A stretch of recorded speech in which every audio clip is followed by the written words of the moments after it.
para falar para vocês sobre o livro inaugural do Literatura e Cena, Poemas Escolhidos, do Gregório de Matos. E o que nós temos que ter em mente quando nós pensamos neste livro? Inicialmente, o contexto em que ele está inserido.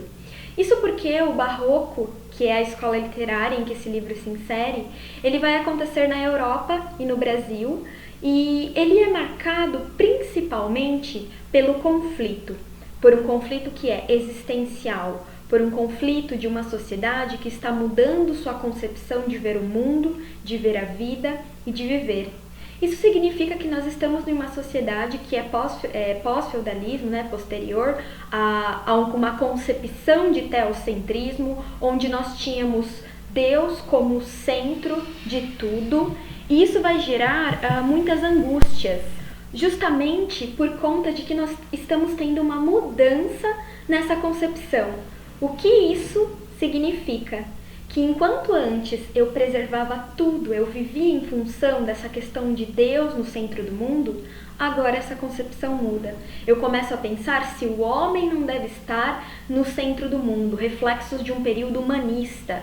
E isso vai gerar um conflito, porque eu passo por um período posterior a um período de reforma religiosa, passo por um período de contra-reforma que vem sendo extremamente violento para com a população, mas ao mesmo tempo eu quero viver, eu quero ir além. Então eu vou ter justamente esse conflito entre o corpo e a alma, porque eu quero aproveitar o meu corpo e a minha vida, mas eu tenho muito medo do que pode acontecer posteriormente com a minha alma. Isso vai gerar justamente um medo do vazio.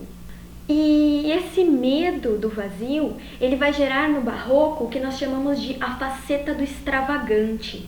Isso porque eu tenho tanto medo dessa crise, dessa angústia existencial, que eu vou tentar preencher, por exemplo, nas artes plásticas, todos os espaços, ao máximo que eu puder, para tentar fugir disso, desse conflito humano existente. Na literatura nós também temos esse conflito. Por exemplo, com o Gregório de Matos, ele tem várias facetas de sua obra, nós vamos falar disso depois, mas enquanto eu tenho alguém que pede perdão, alguém que se arrepende, eu tenho alguém que é transgressor dos valores da época. E isso é resultado direto dos conflitos.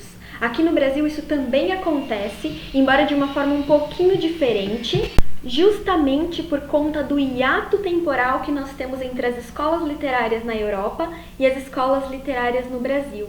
Mas o que eu gostaria que ficasse, o âmago, é que o Barroco ele vai ser, segundo Husserl, visto como uma pérola irregular. Porque ao mesmo tempo que ele expressa os conflitos humanos e tenta fazê-lo de forma justamente homogênea, esse Barroco ele também vai ter inúmeras variedades de formas, inúmeras variedades de artes na Europa e no Brasil. Se você gostou desse vídeo, inscreva-se no canal para receber mais vídeos na semana que vem.